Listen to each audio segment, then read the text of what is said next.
Welcome to the Dawg Chug.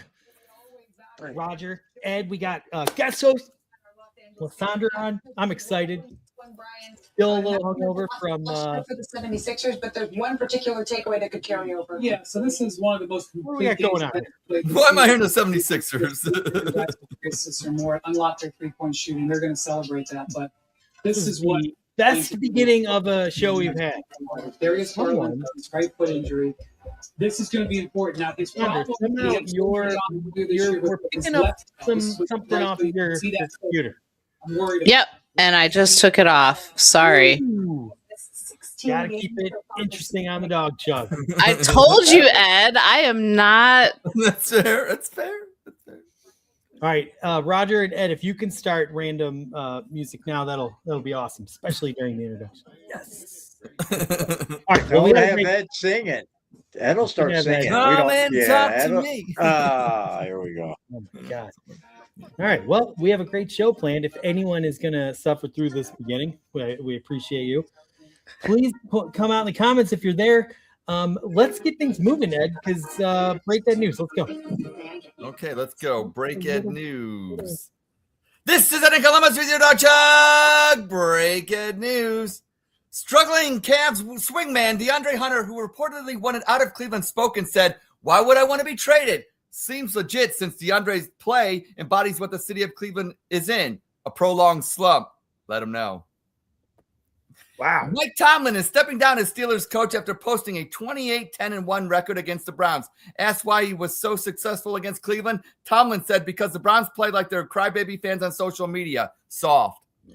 And finally, the Cleveland Browns interviewed Mike McDaniel for their vacant head coaching spot. And if Mike gets the job, the 2026 Browns offense could be the Vapor and the Raper. And this is Ed in Columbus with your Dawg Chug. Break Ed news. Nice. I see what you did there, Ed. That was good stuff. By the way, Aaron Gordon also going to be in the We lineup. still have Lysandra.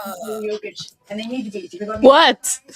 What did I do now? We're hearing a little audio coming through, like your TV's still on. God damn it! I'm watching the game. Okay, I'm a hot mess right now. I apologize. I'm so sorry. Don't worry, guys. We totally planned that because we're very into comedy on this show. So, oh yeah, the joke's on you guys. Well, you hit your cues perfect, Lysandra. Your cues, you hit them right on time. Yeah, let's go one more time, please. Yeah. My comedic timing tonight. How's it going, Lysandra? How are you doing? You've been in Cleveland now for 6 months? Yeah. I was just talking about that with Ed, and I'm sick of winter.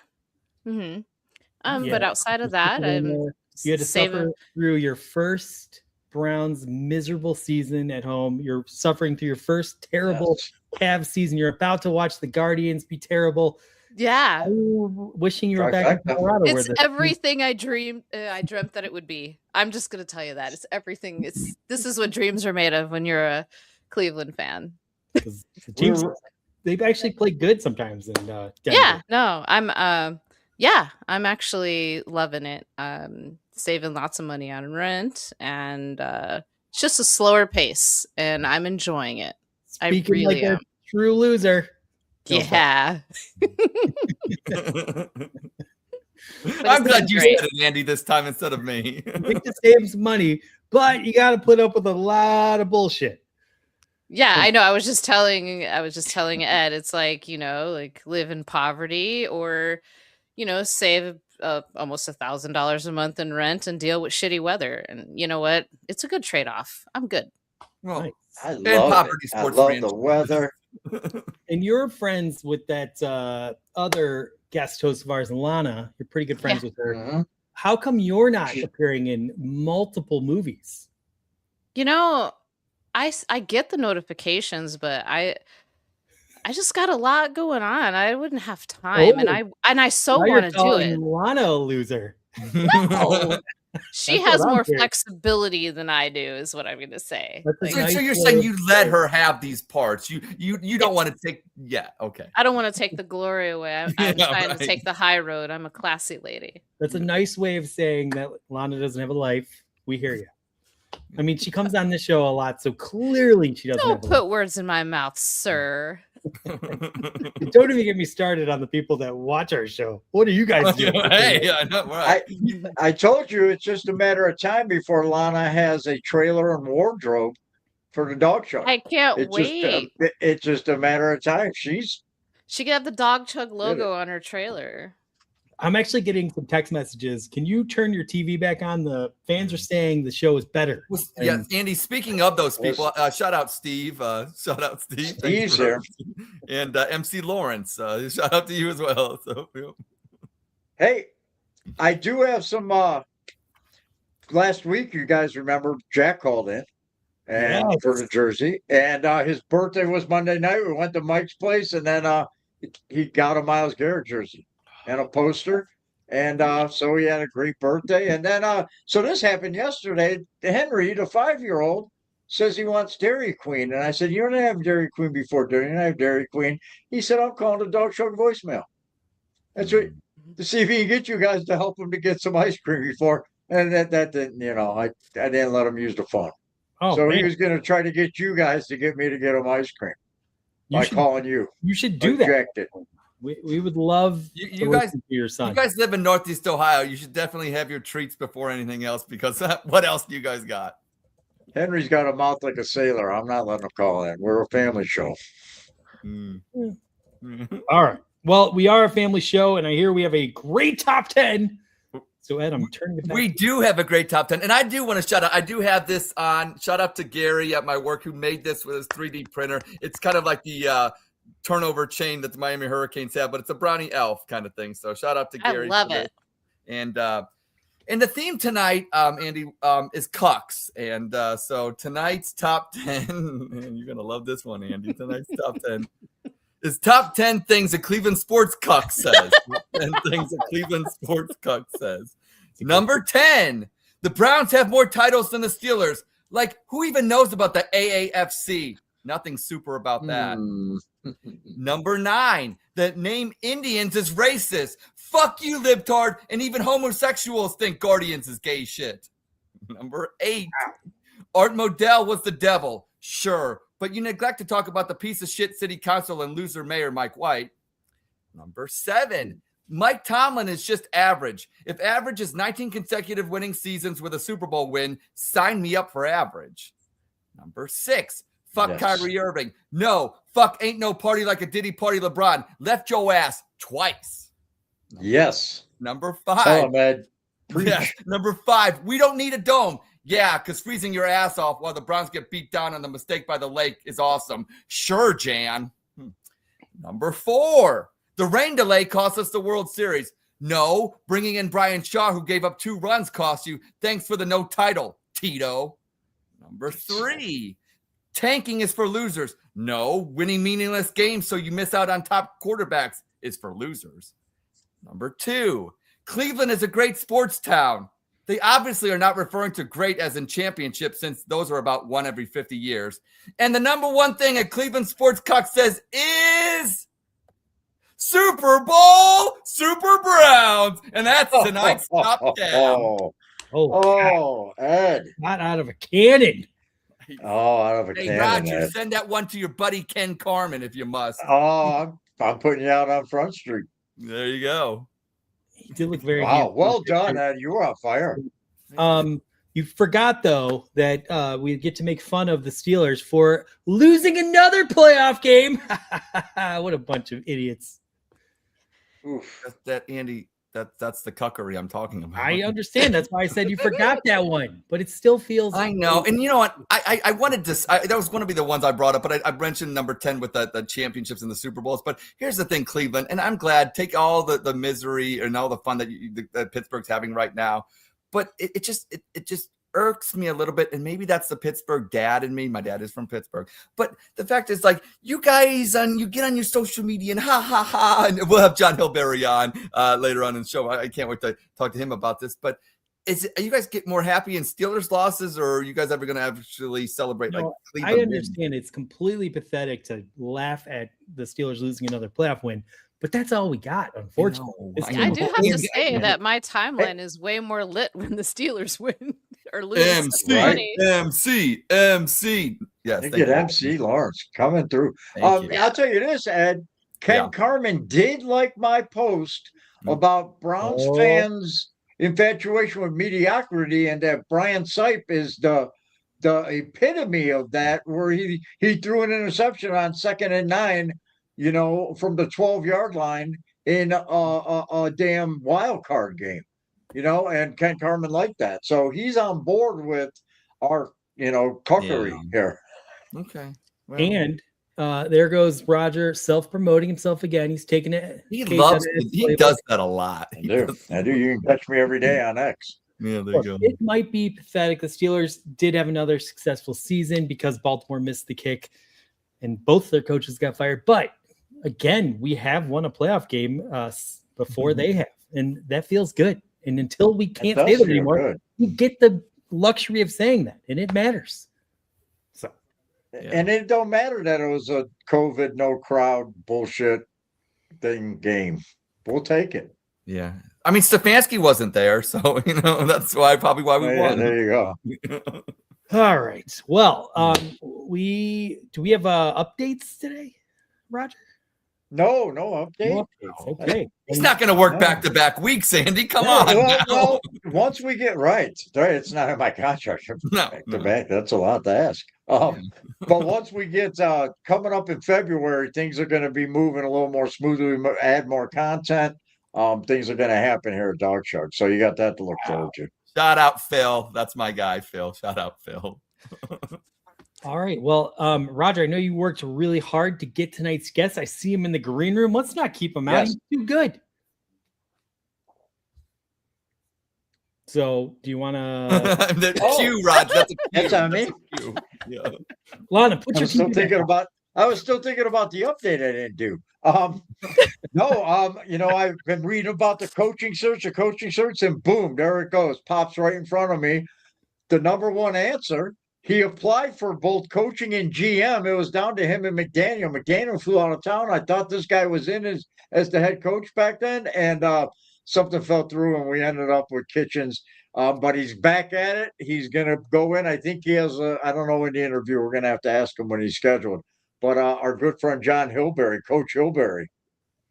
Bring him on. From the mean streets of Kent, I think. To the There he back is. to Dawg Chug. It's been too long, and I am excited for you to become the next head coach of the Cleveland Browns. And we thought we could ask you some questions to help you get a little prep, Plus, we do know a very high up member of the Cleveland Browns organization watches the show regularly. So, So, yeah. get the word out. It's going to help. Every Hey. bit helps. I'm all for it. Appreciate you guys having me on. So great to see you all. And yeah, I'm looking forward to it. I heard a rumor that I think I might be going there on Friday to interview. Told my Ooh, told that's my a job good- that I had a dentist day. appointment. It's a good day because you let everyone they brought in has been really shitty. So you get all the shitty interviews out of the way and they're just looking to get to the weekend. They're not even paying attention. So they'll probably just let you in. Right? Got to play the hero. All right. Here's a question I wanted to ask. Hugh Jackson said, I got to look at the tape. Kevin always said, we're going to get better. What are you going to say? What annoying thing What's are you your going to say during press signature conference? annoying phrase? Do Yeah. Not actually answer a question. Great And you're gonna use question. it every time without fail.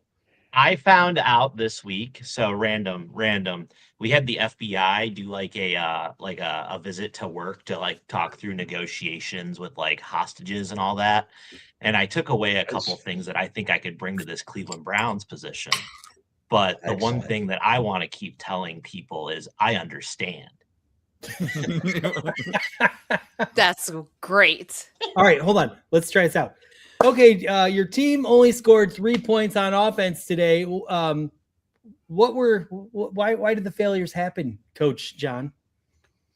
There's just a lot of things that are going on. I think there's a number of injuries that could factor into this. The quarter play wasn't the greatest, but ultimately I understand where you're coming from, and we need to fix this.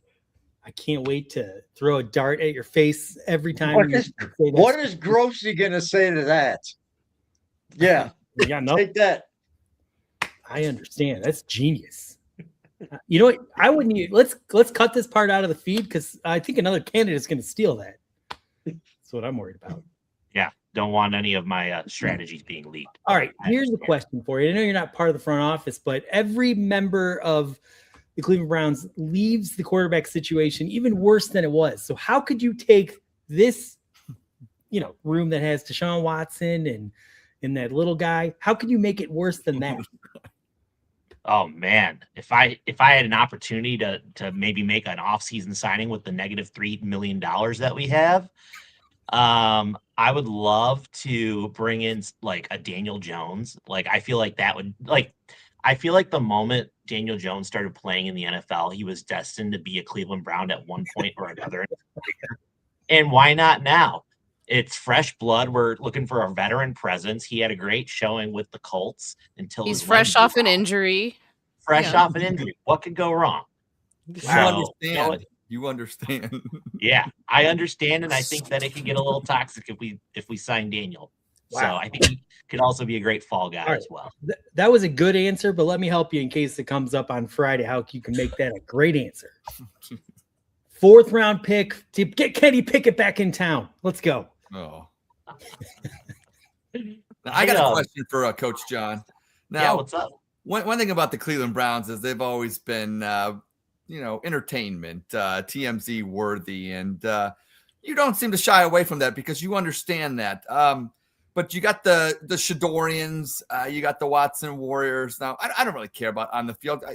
I'm not expecting you to win many games. I mean, if you're the head coach of the Cleveland Browns, I mean, it is what it is. You show up on Sundays and you understand, you hope to do a good job, but you understand that the organization probably prevents you from that happening. So my thing is with the social media aspect of that. What kind of coach are you going to be when it comes to players on social media? Because you have a lot of personalities in that locker room, and what's going to be your message to them, and would you actually kind of embrace that as coach of the Cleveland Browns?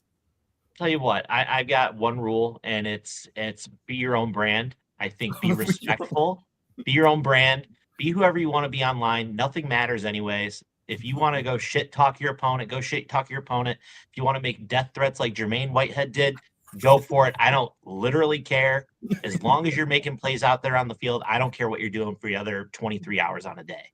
Nice. All that matters is that hour that's on the football field. So you don't believe in that bulletin board material bullshit crap that those coaches always don't give them anything. You say bring whatever you want, but just show up and make plays. Yeah. Give them anything they want. Let's get a narrative. I want a good story. Listen, if I'm going down, I want to go down in style. Nice. You're telling us that you understand the players, is what you're saying. Yeah, I do understand them. Oh. Son, you got anything for the coach? You got Any questions for the coach? Yeah. Man, he's nailing it so far. I hire him immediately. Yes. I got a question for you. All right, coach. You've been known to be a renegade. You march to a different beat. You get things done. You get them done your way. If you come to the Browns, you're going to go in there. What do you think about? What are your thoughts about being a thought partner with Andrew Berry and Catherine fucking Hickman? What are your thoughts on getting in the room and being a thought partner with them? Listen, I am all for collaboration. I understand what's at risk here, right? I think that it's a new start is an opportunity to work with people that you haven't worked with before. But I think that there are some ways that we can work together better. The one thing that I would just want Andrew to do is just stay out of my way. And I want Catherine to stay out of my way while I head coach the Cleveland Browns. And, ultimately I'm dealing with the cards that Andrew Berry decides to deal to me, especially Deshaun Watson kind of lingering out there on the injured reserve or unable to perform list or wherever he may be out in the universe right now. But I don't know, maybe he's on TikTok making videos. I don't know. But all I know is that I want Andrew Berry to just kind of do his job. Catherine Hickman, do your job. Just support me. I'm willing to collaborate. Listen, let's talk about it. Nice. Okay. Nice. You're way more fair of a man than me. Okay. That's respectable. What about this? Some people think the Cleveland Browns are a little soft, kind of like the Cavs, maybe even the Guardians. What's your approach going to be to the preseason and in training camp? So what I would love for them to do to harden them up obviously don't watch the Cavaliers because the Cavs are soft right now. But what I want you to do is and this kind of goes back to my social media policy. I want you all to get on X. I want you to get involved with Browns Twitter, Browns X, whatever you prefer. I want you to start fights with Bengals fans, Ravens fans, and Steelers fans. And I want to see how you can hold your own in the comment section. Nice. Wow. This is really good So, stuff. so no burners. Wow. You want them to set from their account, bring it just straight Right. on. Boom. Yeah. Will actually have more respect if they engage with their main account, but then they also have a backup burner. Okay. You know, All right. the a Ron Kevin Bilberry Durant. method, you know? Mhm. Yeah. Mhm. Wow. Well, Sandra, Things are in. I have a question. Oh gosh, there's just so many things running through my mind here. I have like several questions Well, actually. I shoot 'em guess I'll out, just shoot 'em out. bunch them all up. Yeah. One, how are you going to deal with Jimmy's bullshit? And then two, how are you going to address the wide receiver room as well as our quarterback controversy?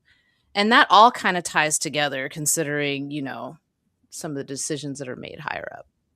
You're so right. The common denominator in that equation and that all of those questions is Jimmy's bullshit. So when it comes to dealing with Jimmy's bullshit, either I could give him the cold shoulder. I won't be supportive. I'm not getting my gas at Flying J, right? I'm going to Speedway. I'm going to Circle K. I'm getting those reward points. Not giving him my paycheck. He's already paying me. Why would I give my money back?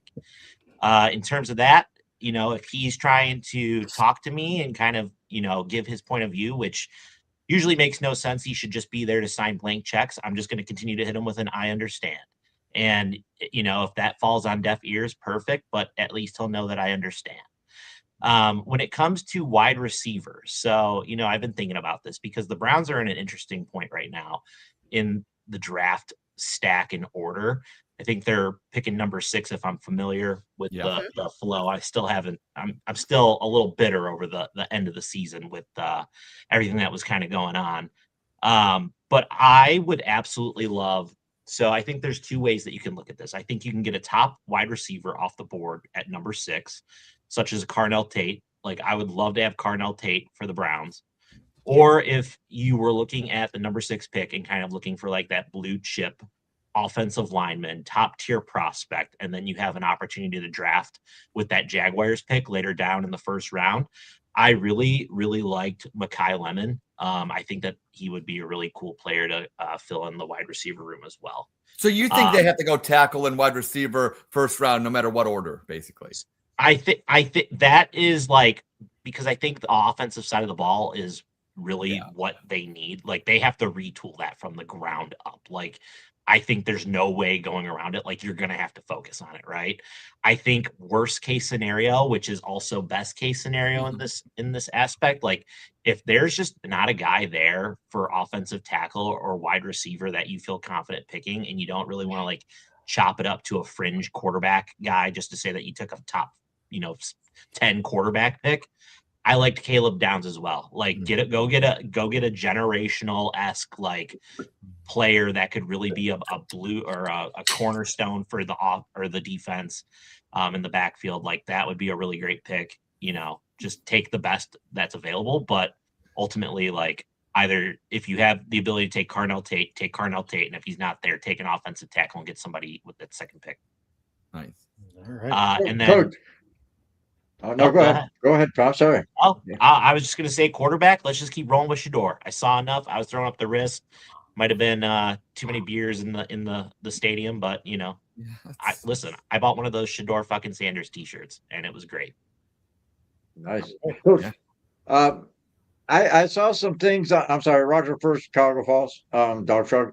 I saw some things on Steelers X Twitter, and are you interviewing with the Steelers and the Ravens? I've seen some things popping up that you are planning on interviewing with the Steelers and Ravens. Is that true?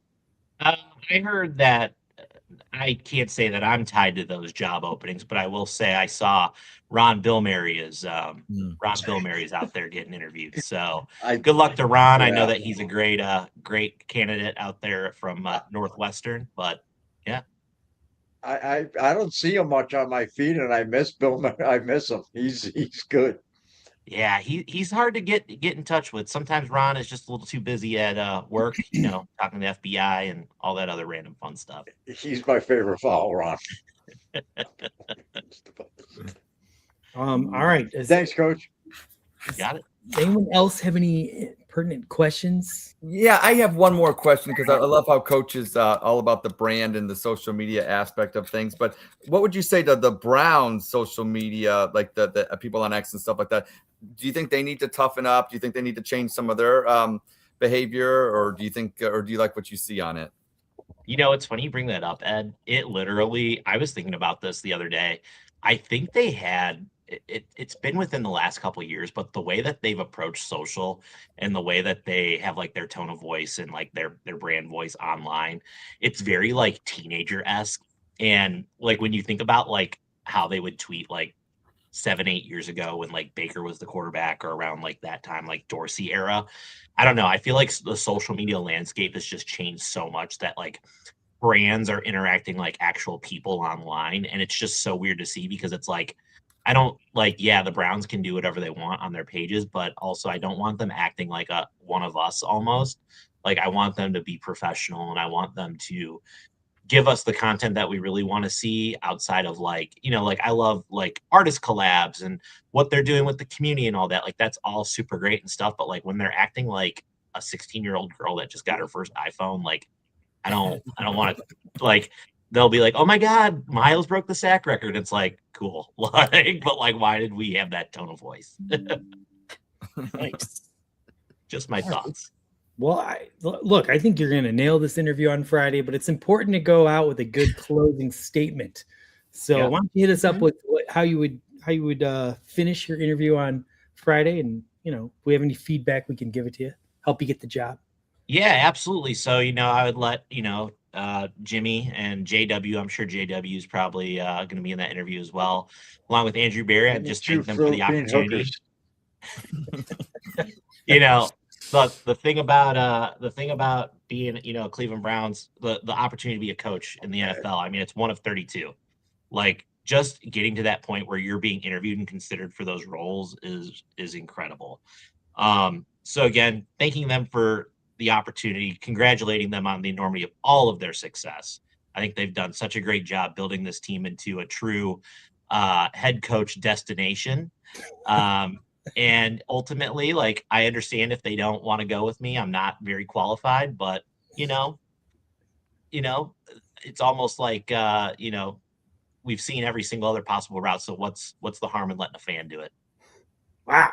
Okay. Wow. I got to ask, what are your salary demands? Commensurate with the cost of living in Cleveland, Ohio. So probably I'd be happy with 80K. Yeah. 80K a year?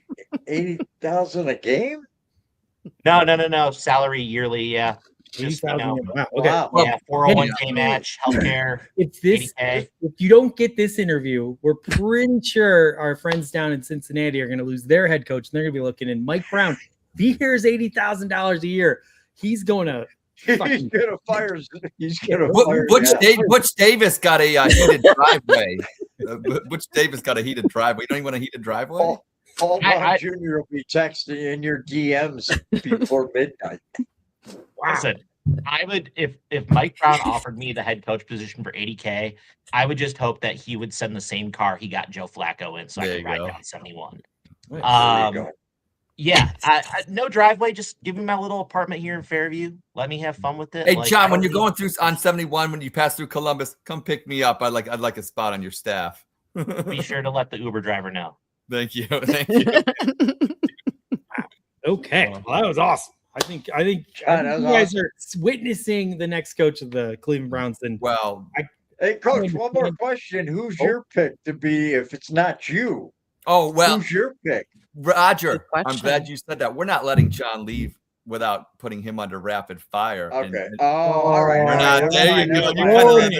All right. Oh man. John, you are going under rapid fire. You have 3 seconds to answer. I just need a yes or no or answer the question. I don't need any other bullshit. And if you feel like adding bullshit, guess what? I understand, but just don't fucking do it. I understand. You ready? Mhm. Okay. Firing Stefanski was the right move. No. Not firing Barry was the right move. No. Browns found their kicker of the future. Yes. Myles Garrett is the best defensive player this decade. Fuck yeah. Jim Schwartz should get the Browns head coaching job. Yes. John Harbaugh would be a home run hire for Cleveland. Yes. Watson will be the starter next year. No. Shador needs a lot of work. No. Losing out on Mendoza will prove to be costly. The Dawg Chug will be better in 2026. Let's get better every day. And finally, who do you want to coach the Cleveland Browns? Give me John Harbaugh. And you are off rapid fire. Wow. Well done, John. Nice job. Excellent work. When we show the tape of what rapid fire is The all tape. about, we gotta play that one. You mastered that, right, Ed? I mean, it doesn't get better than that. I was hoping he would say himself, though, honestly, because he's got an interview on Friday. Or, I mean, a dentist appointment on Friday. My bad. Yeah, you don't want to be overly confident though going into an interview, right? Yeah.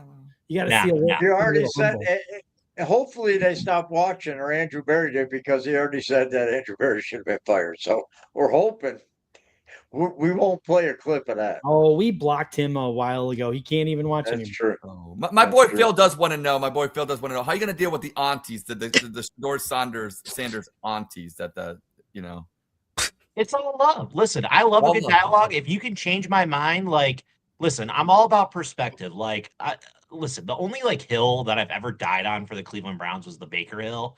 Like, I'm Yeah, the type of yeah, person me where I too. can be talked into a narrative, right? Give me the supporting facts. Like, like, listen, after watching Shador play for like the last month and a half, like those were the only Browns games that I truthfully went to this year were the Shador games. There's so much energy. There's so much of a vibe around him. And you can see that, like, unlike Dylan Gabriel, he was improving every single game in some way, shape, or form. And the way that he handled himself professionally was also really, really refreshing. So, listen, I'm all in on Shador. I want to see another year of him. And, you know, to all the aunties and all the Shador fans, like, let's keep cheering for the guy and let's just have fun with it and see where it goes. It's a roller coaster. nice. All right. Yeah. Love that answer. Well done. Hey, John, if I was Jimmy, you're hired. And you might be. There's a pretty good chance. Just All unmatched. right. What about opposition position? Should we jump to Yeah, that? why not? Why not? Okay, so my question I want to premise, and I'm just going to ask John this: the Browns need a veteran head coach to change the culture. Do you believe that? Yes or no? Yes. Well, then you're going to be arguing that they don't need that. See, that's the fun part. And then we'll have Andy did such a good job in one last week, so convincingly that we'll have him saying that he needs a veteran coach. Lysandra, who goes first? Oh, I wanna see Hillberry go first. You've been killing it tonight. All right, John. So you're going to argue that one of these 30-something-year-olds can change the culture and be good for the Browns. You got about a minute and a half. Fire away. Well, you know, thinking about the coaching situation, I think there's 9 NFL openings right now, which is, I think, the most since 2022, and 2 of them prominently being with the Steelers with Mike Tomlin, as well as the Ravens letting go of John Harbaugh. That's showing that even though you can have a track record of success for almost 20 years since the time that I was 14 years old to that I'm a grown man paying my taxes, doing taxes during tax season, that you're getting let go from your 20-year stable, never losing season job. Like, you can do everything perfect. Yeah, you might not get to the playoffs, but you had a winning record. You know, there's something to say about appreciating the old, right? And having the older coach in there as a voice of stability. And I think that's what Browns fans are really looking for when they're thinking of an older coach. But then on the flip side of the coin, you have newer coaches and you bring newer, fresher perspective to the game. And I think that there are opportunities for coaches to not only bring in that freshness to the organization, because think about the way that the organization positions itself. It's positioned as having a historically rich history. There's past success, but you have to be forward thinking in the NFL. And I think when you're forward thinking, I think you're thinking about getting younger. I think you're having a player's coach almost mentality where it's like you can get a guy in there almost similar to like what a Sean McVay did like 10 years ago, right? Where he almost was like that breaking trendsetter for a new wave, a new generation of head coaching candidates, as like that old cycle was kind of cycling out with like the Mike Shanahans and the Jeff Fishers and all of those kind of coaches. So I think the younger coaches definitely bring a fresh perspective. I think they bring new thinking. And I think ultimately the younger coaches and those younger groups of coaches are who push and evolve the game forward. Wow. Well said. Well put. Andy, you have a tough act to follow. Yeah, well, John said a lot of words. I'm going to use less. Yes. We've got a big problem in Cleveland, and that is 6-year vet Andrew Berry. And for someone to come in fresh-faced, new, doesn't really understand the job, that means Andrew Berry's going to be above them. That's not good, folks. We need someone that's been successful outside of our organization, that has a couple of years under his belt, that can come in and be at least at Andrew Berry's level or above. That's the only way we're going to get outside of this fucking guy's orbit. So bringing a new guy, it's just going to be another Kevin Stefanski disaster. You all know it to be true. So I win. Damn. Wow. Roger, we'll go to you first. Who are you giving the nod to tonight? Oh, man. Andy hit everything that I believe in to my death. I know. All right. And but then again, I'm watching Coach John, and I zoned out of Dawg Chug and I zoned into that like I'm watching NFL Today. And they were interviewing like it was like we were real for a minute there, like real football. I'm gonna clip that. And so then I gotta go, since it was so close that way, I gotta go to Andy drives the Cyber Dog, at which somebody asked me earlier if he's going to get a head coaching interview, if Cyberdog is going to get a head coaching interview. That was our good friend James asked me that. And to answer all put the questions to rest. They did ask Cyberdog to be the head coach of the Cleveland Browns, but he's holding out for the Ravens or the Steelers job, so he declined. Yeah. He declined. That's a all smart right. Well, anyway, Andy, you got the Cyberdog, but John hosts Emo Night, babe. He's Emo Night, and great. I gotta go. That and he promised to make me the chief of social media for the Cleveland Browns when he gets the head coaching job. So I'm going Coach John. Fix it in. Damn, Lysandra, what say you? God, just being a Browns fan for as long as I have been, since the 80s, I think that we as a fan base deserve stability. And I think Andy kind of covered everything and kind of made the less is more argument very, very convincing to me. So I'm gonna go with Andy, though Coach Hilberry has been killing it on every question tonight. It's a coin flip. It's a tough one tonight. It is a tough one, but God, I just want our team to be fucking good. I'm tired of it. I'm tired of this crap. We need stability. We need somebody that's going to come in and change the culture and not be buddies with our fucking players. Well, then now you're going to make me decide. Thank you, Lysandra. Decide. I will say one thing. I really like what John said about about the Browns and their tradition, about what their brand is, because it is a tradition about the past. And one thing about Paul Brown, people forget Paul Brown was very innovative. He was the one that put the in the helmets, the radio in the helmets and everything like that, the signals, and he was very forward thinking. I like the word John used, the forward thinking. Obviously, I like what Andy said. I like the fact that he was very short and very concise. I love that. But I do think that no matter how much I want Andy, his idea to supersede and Andrew Berry to be knocked down a peg, because let's be real, he's kind of been horrible except for this past year's draft. Andy always says this, and I'm gonna go to this because I'm weaseling my way out of this. You always make the guests feel welcome. Coach John, you got your first win. Hopefully you'll get it Friday. Congratulations. Cock. Guys, Thank you. by your own sword, Andy. I knew it, Andy. I knew it. You Your always own make the words guests come back welcome. to Andy, you gotcha. told me that. You told me that. So congratulations, John. You are also the have to winner. have integrity and give the due winner the win. I mean, Not what on are Dawg you? Chug. What are you, a We Democrat? kiss ass there. Oh no! Don't go there. Don't go. Damn. Not on Dawg Chug. Oh. Well, John, thanks for you got any John, words? I mean, or do you want to stick around? Well earned. Well earned. Yeah, it's up to you, Appreciate John. it. I appreciate it. You guys always host such a fun show to hop on. I know Oh. sometimes my schedule is just so sporadic with all of my randomness that I'm kind of dealing with my week, whether it's work adventures, emo night adventures, or if I'm still just fighting a Steelers fan. Whenever Or we all can- the Nice. that's another way of saying all the other interviews he's going on. Well, we do have spit sip chug, John, and it's up to you if you want to stick around because we don't kick people off the dog chug because guess what? We're lucky to get people on. Yeah, you're welcome to stay or go if you got something to do. Yeah. Listen, let's I'll see it through. All right, I'll sit through. Okay. We lost Well, All we right, will let's go.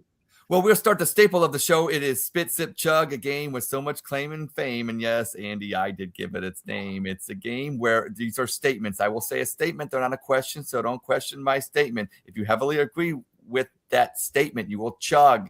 If you hate that statement and disagree with it totally, you will spit. And if you're somewhat lukewarm on it, you will sip. Roger is not allowed to sip because I ask Andy all the time and he says no, so I won't even ask him. Roger, You said you cannot last year I can all year, and I think that's bullshit. I put in an appeal with our human It resources. hasn't been heard so- yet. It hasn't been heard All yet. right. It All hasn't right. been heard yet. You know how these things happen. So we will start with you, John. We will start with you. And the first statement is, besides you, but this may hit some. When the Browns announced the hiring of Grant Udinsky, you will be excited. Testing. He is chugging, kind of sipping, chugging. That was a chug. That's a chug. Okay. Okay. And why you feel free to elaborate. Again, I think it kind of goes back to, as much as I want John Harbaugh, I think that is such an intriguing coaching decision and coaching hire for this hiring cycle, where it seems like this is the hot shot, top, young prospect for head coach position. So let's see what he can bring to the table. Obviously, I feel like the Jaguars had so much success this year. And it would be also very curious to kind of just see next year, like, all right, how do the Jaguars adjust from losing their offensive coordinator? Ah, nice one. Andy. Look, we're not going to get John Harbaugh. We're just not. And it's not going to be anyone like with a proven track record. I don't even know that there are that many guys with proven track record. So if you're going to go horrible, at least do someone that has something exciting about him. And I got to say, a young offensive mind. I know we've heard it before and it failed miserably, but I bet if we just keep doing the same horrible thing over and over, eventually it's got to work, right? So yes, I'm going to be excited probably with whoever they hire because I'm a fucking idiot homer. But yeah, that guy's name's got a little polish to it. I'd be excited about that. So I'm going to chug. Yeah. I will follow and be a cuck as well. I got my, and chug. The more I look into this guy, I mean, he's what would be the youngest head coach in the NFL, and he's a handsome fellow. I like that. Yeah, not to interrupt, but we need someone attractive for Lana, right? Yeah. Yes. I'm looking out for a fellow dog chugger right there. But yeah, not a bad looking guy. But you know what? He's got a good looking offense too. He made Trevor Lawrence actually look like not a Hanson member. Bop made him look good. So I'm all for bringing in the young cat because why not? I mean, like Andy said, it's more of the bad kind of philosophy of hiring, but maybe it turns out this time. So, hey, Grant Udinsky, welcome to Cleveland. Roger. I look excited. No. Do I strike you as somebody that's excited about Grant Udinsky, who's never tell if you're called excited. plays, You can't fucking who's see you. never Thanks, Andy. Listen, man, no matter what talent this young guy has, he's going to be sitting down on a table with Andrew Berry and Catherine fucking Hickman. And once that happens, you know what? We already had.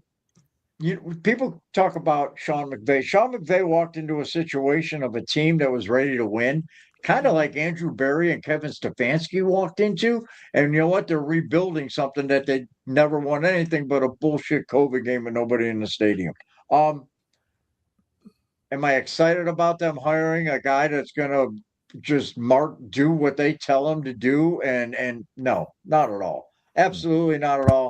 What's their plan on offense? Is he going to get another young guy to call plays? Like Lissandro said earlier, I don't need anybody that needs to be buddies with the players. This organization needs discipline. It needs somebody that knows football. If I can't get Harbaugh, like you said, there's no way Andrew Berry's going to hire the guy that's going to fire him. Give me Jim Schwartz. We've been experiencing. We had the young guy at Pat Shermer, the up and comer. We had Chazinski, the up and comer. We had Kevin Stefanski, the up and comer. Swinging and missing, just swinging and missing. Give me a fucking guy that knows football and knows that disciplines players. We don't need a coach that encourages more. Except for Coach Hilberry, if he's going to come aboard and encourage them to do buffoonery. Other than that, we need discipline. You don't need Mike McDaniels vaping in the locker rooms with them, smoking the ganja. We don't need it. This organization's not at that point. We're not there where the Rams were when McVay walked into. Give me a football coach. Okay.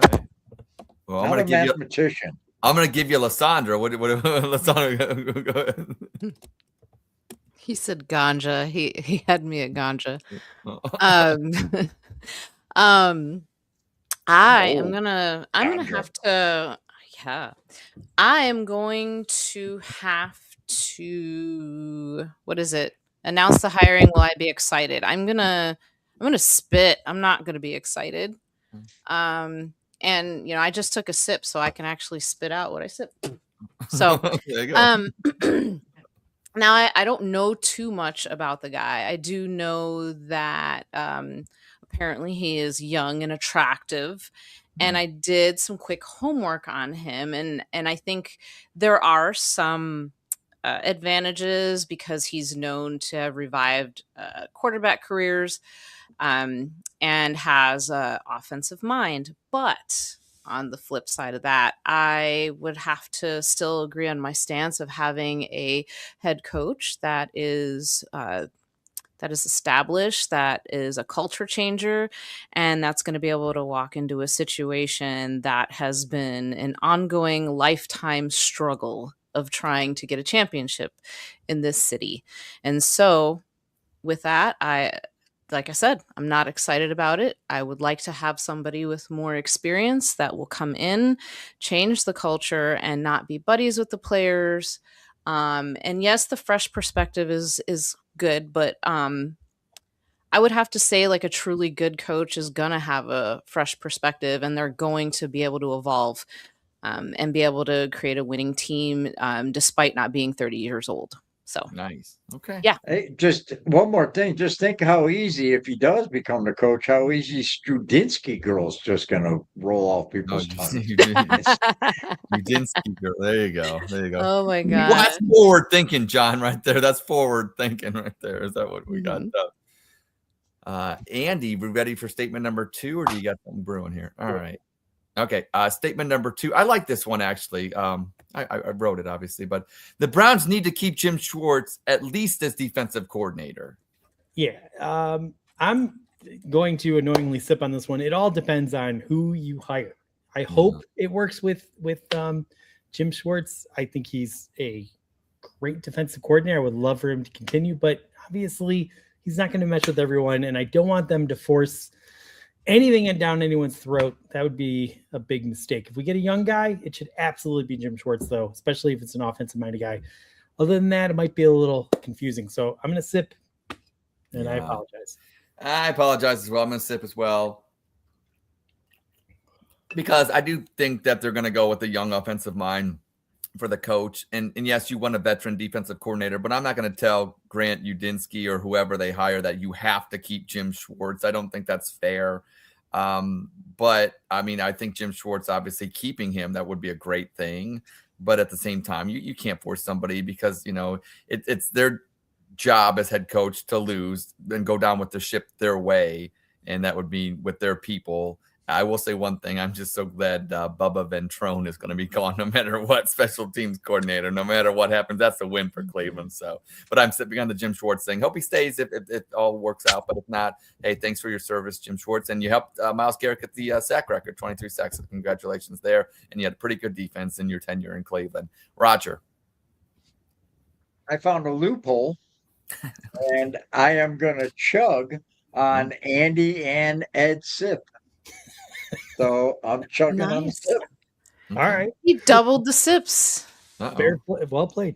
Yeah, well. Bam, I'm always thinking. Dog chug logic right there. Everything you guys said, you can't force a coach on. And here's the other thing. Jim Schwartz and our defense with the players that he has great players right now in some key positions. Not Myles Garrett, Grant Delpit. He's got a rookie of the year, a linebacker. Denzel Ward, they shut him down. You didn't hear much. But here's the thing. Grant, that defense is a wide nine and successful when your offense is scoring points, because then the defense is getting behind. They can get after the quarterback with their front four, and there's holes everywhere to run through the wide nine. So if you're not scoring points and they're ahead, they're going to kill you. It don't matter what Jim Schwartz does. You know what I mean? He's just as good as his offense is going to be, Jim Schwartz. So that's what the most important thing is. What do you plan on doing on offense to provide the help or the stability that wide nine needs to operate and get after a quarterback and, turnovers and be a top 5 defense in the NFL? That's what it takes is a good offense for Jim Schwartz and his defense to be a top 5 defense is a good offense. So Right. Are the Browns going to provide that to Jim Schwartz if he's at least our DC? And that's what Jim Schwartz is going to look at if he even wants the fucking job, because there's going to be other DC jobs available all over the NFL. So Nice. Lysandra. I really like Jim Schwartz. I just think he's cool. He's he's got the no bullshit attitude look on the sidelines. He's got his shades on and he's walking around like he has no fucks to give. And I love it.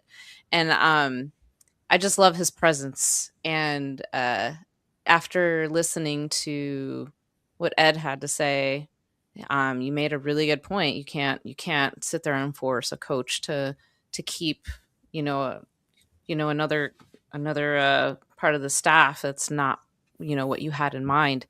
And then Roger made another good point, is that you're only as good as your offense. And I mean, look at our record this season. We had a top tier defense. If we would have had even a mid-ass offense, we would be in the playoffs right now. Our defense probably win the division. Yeah, there was no reason why the Steelers are supposed to win the division like that. And it's disappointing. It's quite disappointing. So does Jim Schwartz want to stay around for that? Does he? And the other thing is does he want to take a back seat after being a DC here? What if he wants to be the head coach? What if he doesn't want to take that back seat? And so, yeah, I'm going to have to sip on that. Wow. I would love to see him. I would love to see Jim Schwartz stay, but that's really just dependent on what the new head coach wants and where the direction of the team is going to go and whether Jim Schwartz even wants to stay. So it's really up in the air. There's just so much going on and so many vacancies in the league that there's really nothing concrete that you can really say. So I'm going to sip. So I did. Okay. That's 4 sips and a chug. Coach John. I think I'm gonna have to sip on this one. Let me get this sip in. Does that count as a thing, Ed? What's that? No, go ahead, John. I was just gonna say I'm sipping on Jim Schwartz. I love what he brings to the football team. He's so professional. I think the way that they ran the defense the last few years that he has been in the building has just been top notch, especially a breath of fresh air over Joe Woods. I just think that the Cleveland Browns, if they do go in this younger route that, I feel like a lot of people are thinking that they're going to go, especially if you lose out on Harbaugh, like you are not going to, you're not expected to stay. So I think that, wherever he ends up, if they do go that route and he's not retained, I wish him all the best. I think that he's a great defensive coordinator. I even liked him when he was the head coach of the Lions really, really long time ago. And then, he ended up making some moves. I think he was over with the Eagles for a little bit when the Eagles won the Super Bowl. Yep. The one thing that I was toying around too with was, and I know this isn't really the question, but like, with Jim Schwartz, like statement. But like, see, I would honestly, if Jim Schwartz was offered the head coach position, I would absolutely love to see then the Browns hire Mike McDaniel as offensive coordinator. Yes. Like I would be open to that. And that gives a younger perspective to the team still, but then you retain that leadership and that veteran presence as a head coach. Yeah. So, Yeah. I'm going to hire you as GM. You should be the GM, not the head coach. We definitely need that young perspective on the offense. Yeah. Right. But not in charge of the whole team. Yeah. That's a great that's a great Wow, answer. that was a great answer to that statement, Yeah. John. On Friday, you should mention that obviously you're going to be firing Andy Berry next year, so I want you to consider me for that position. Mention this at your dentist appointment, please. well, I will. It wasn't that all around. Everybody's got a chug because I chugged on the Yeah, sit. why the hell not? So- Why the hell All not? right. Everybody's got a chug.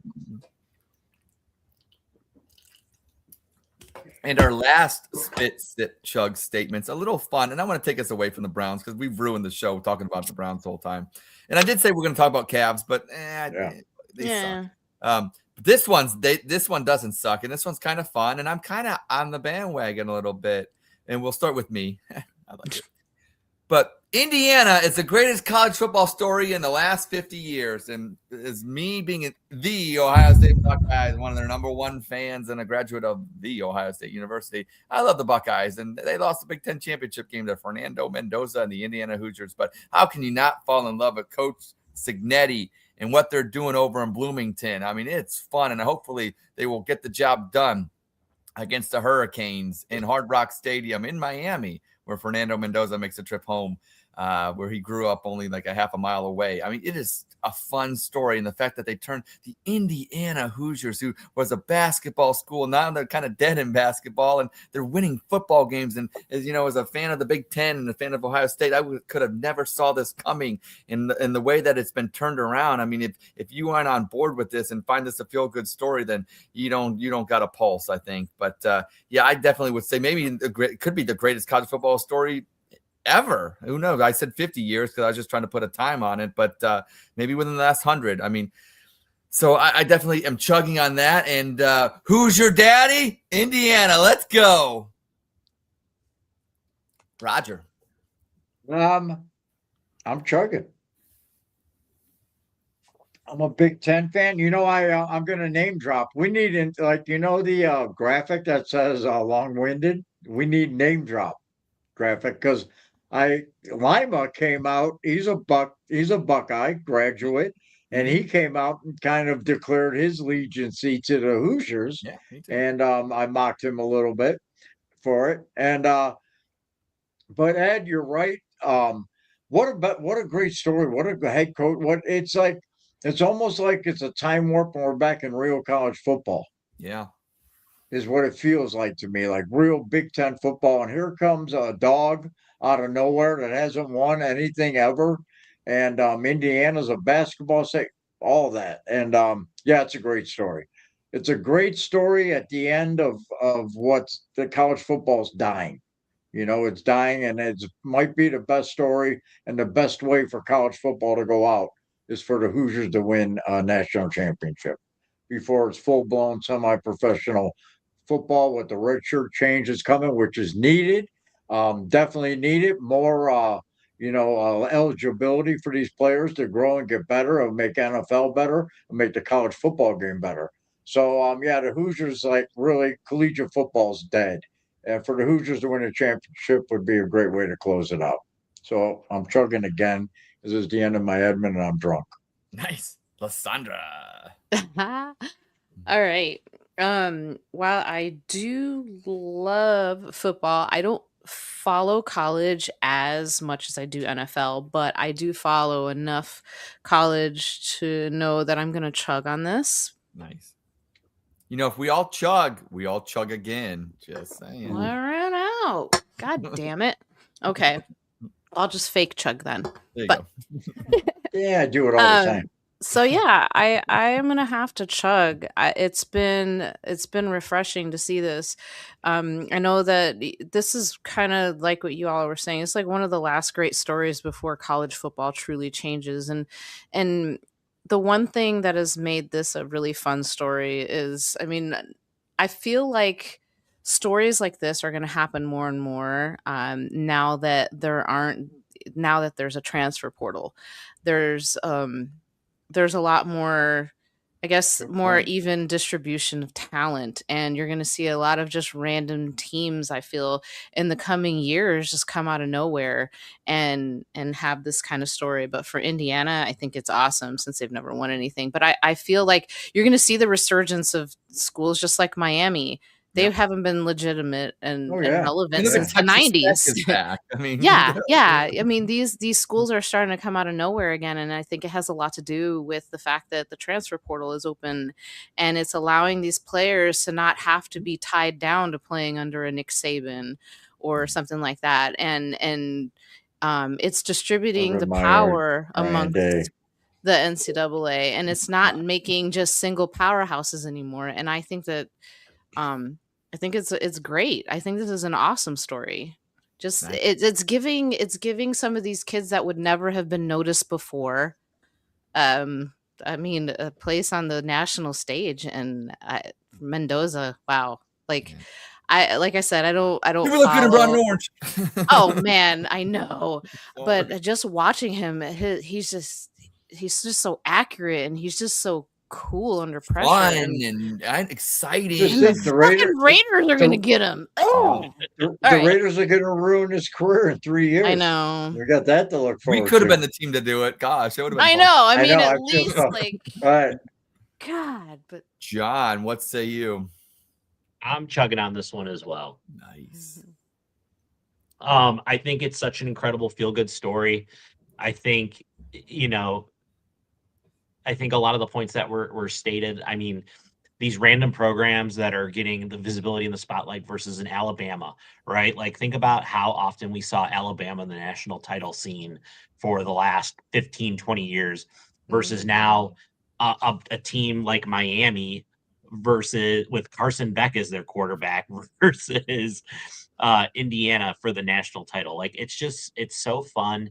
It's so random. It's so chaotic. And I think that's when the NFL and football in general, college football is at its best, is when the parity is there, right? And like, it's anybody's game, most games. And, I think that's one of the big reasons why I love college football, but like, I'm not fully invested in it, watching it every single week in and week out, because I know half the games are going to be blowouts, right? Yeah. And to see these random title runs and to see these random victories and these underdogs that are defeating these greats, like, that is the stuff that makes sports so special, because everybody wants to cheer for the underdogs. And to just see these Cinderellas go on these runs, I think it has just been so refreshing, and it's going to have me tuned in to see who's going to win this game, because I think both teams they're both on these crazy runs, whether it was, Indiana with their entire season so far, and with Miami getting into the playoff, taking out Ohio State, taking out Ole Miss, and making their way to the national title scene. Like, that's just crazy. So looking forward to just a good football game. And, if it's meant to be for Indiana, it'll be, but if Miami comes away, I'm not going to be hung up on it. Yeah. Nice. Andy, you chugging or we all chugging? I mean, here's the problem.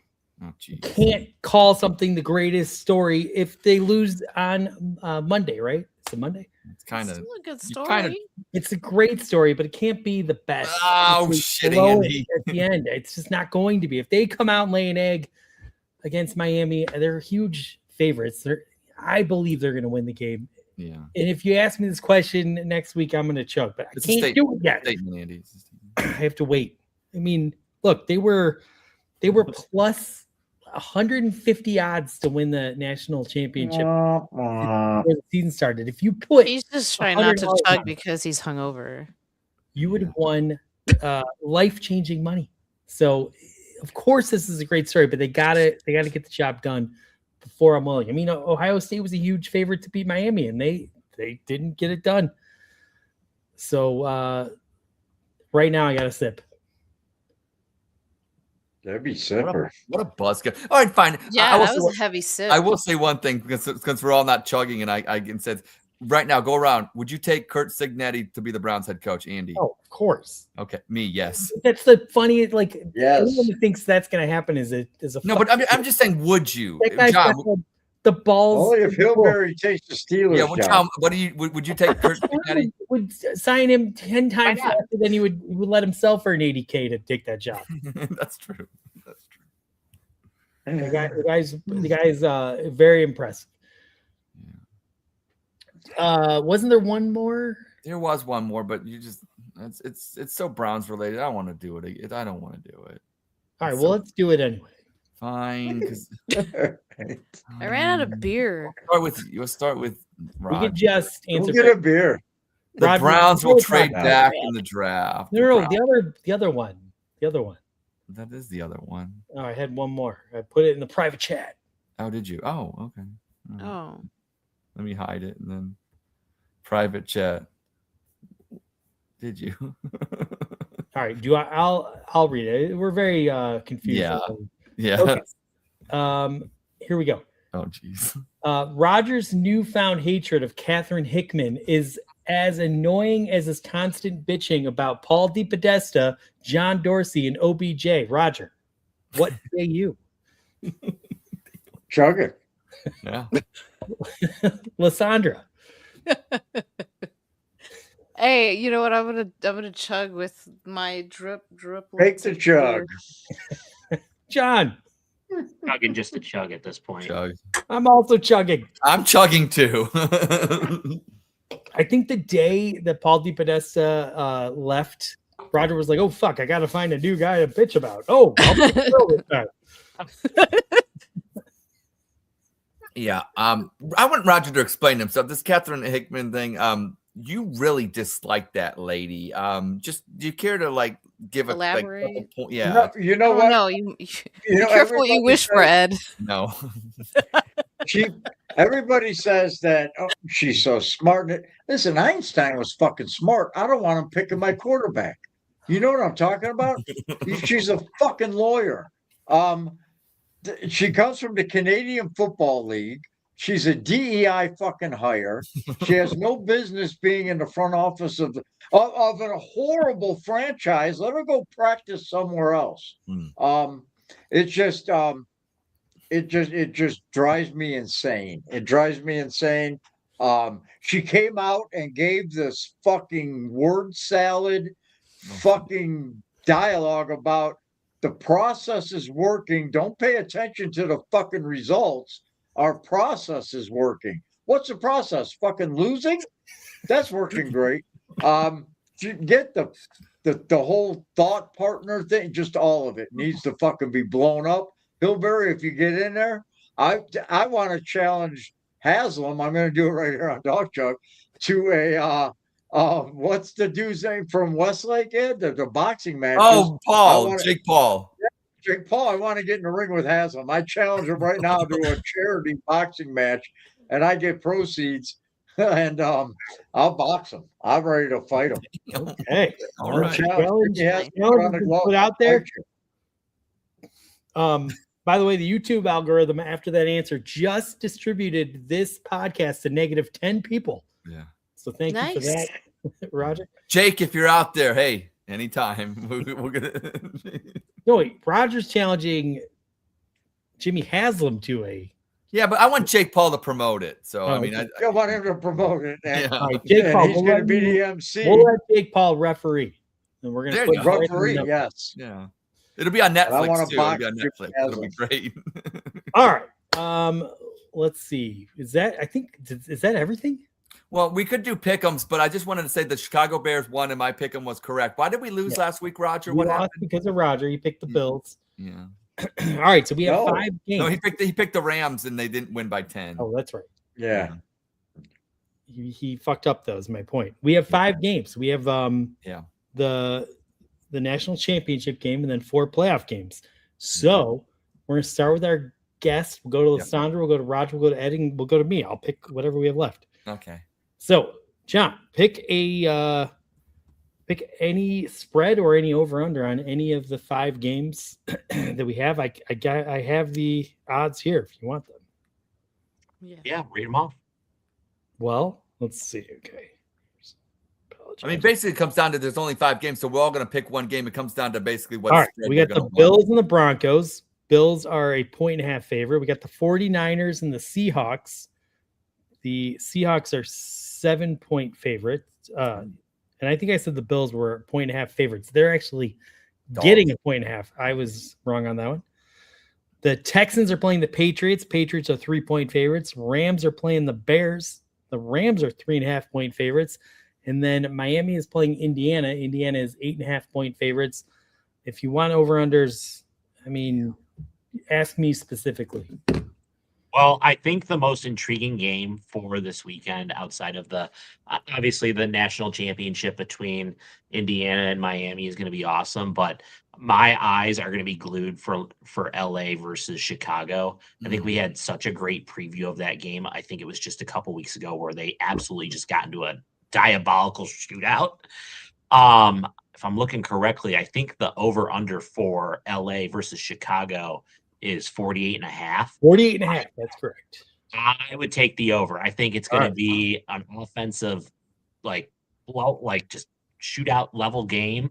I think we're going to see the best of offensives in the NFL, and I can't wait to watch that game. I think the points are going to be flying. Hey, it is the last game of the NFL slate. Lysandra, you got 4 games left.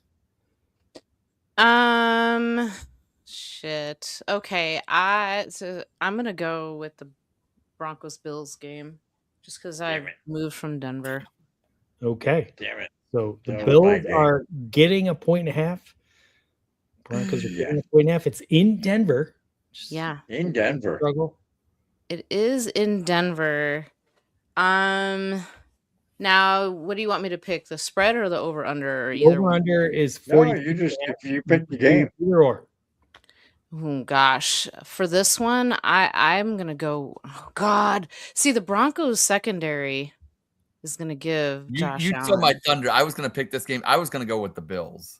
Yeah, me too. Yeah, I'm looking at the Bills. Yeah. Like, even though the Broncos have, They don't have, this is their year. They don't have Mahomes to go through. They don't got, I'm telling you, this reminds me of 96 when the Jaguars went to Denver and beat Elway. this is Josh Allen's I was going year. Denver. I think Denver's going to win.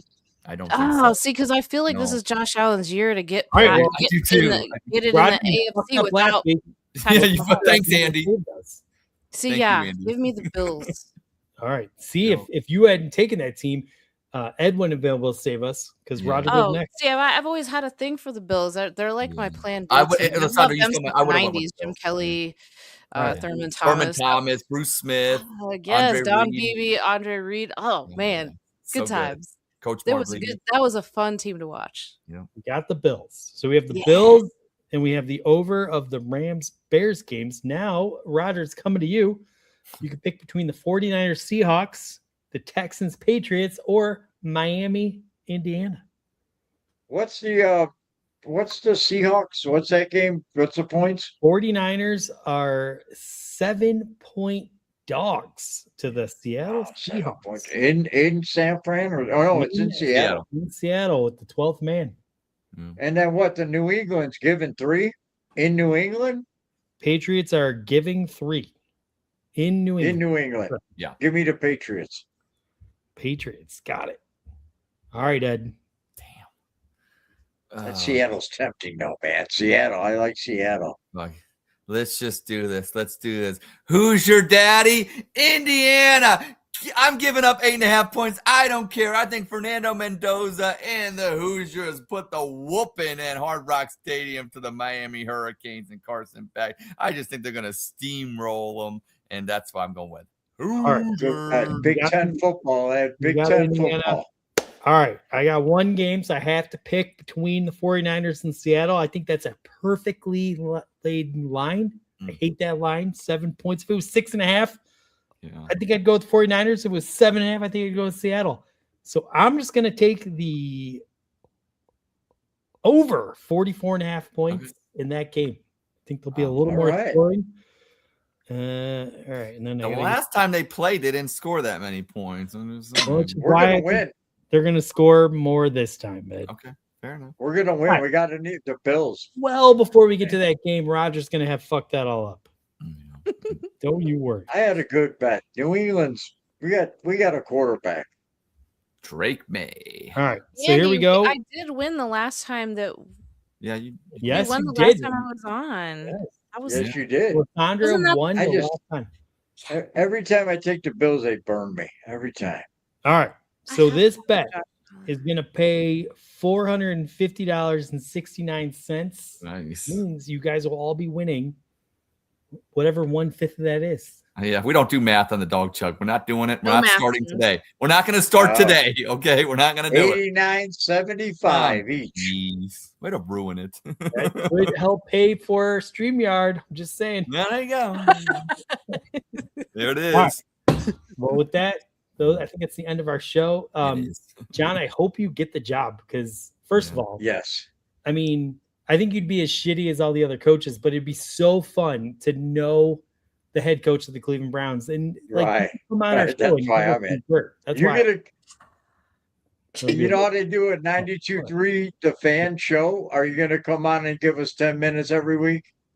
Oh yeah. Hey, whatever commitment you guys need from me, if I secure this gig, I understand. I'll be there. Are you going to tell the owners of the Cleveland Browns that you will take the job, but they have to be with the understanding that you're allowed to come on and say anything that you want, even if it's a racist?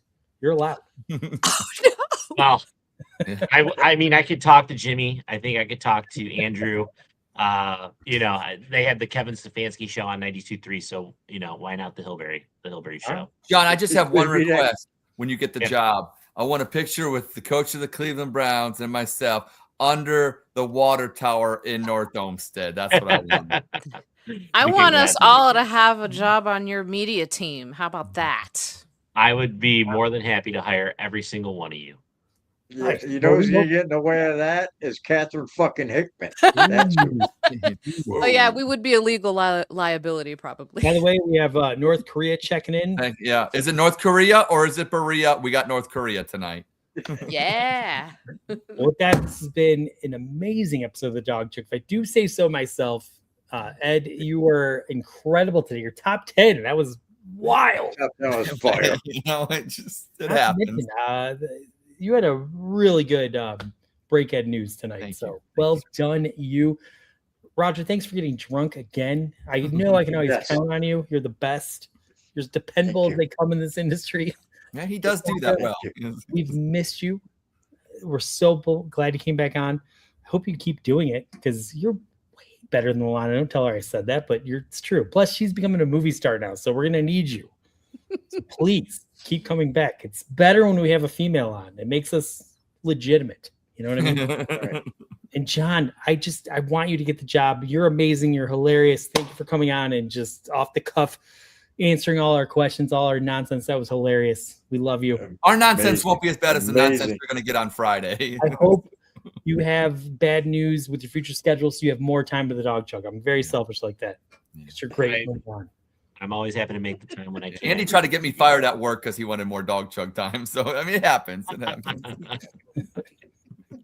Thank you so much for having me. To the people that employ Ed, please start making him work between the hours of 9:30 and 10:30. I greatly appreciate it from the bottom of my heart. With that, it's been an excellent Dawg Chug. So drink if you got them. I'm going to pretend sip like Lysandra because mine's empty as well. That's how you know I've been having fun. Go Browns. It's a good Dawg Chug when we're all empty. Go Browns. Go Browns and go John.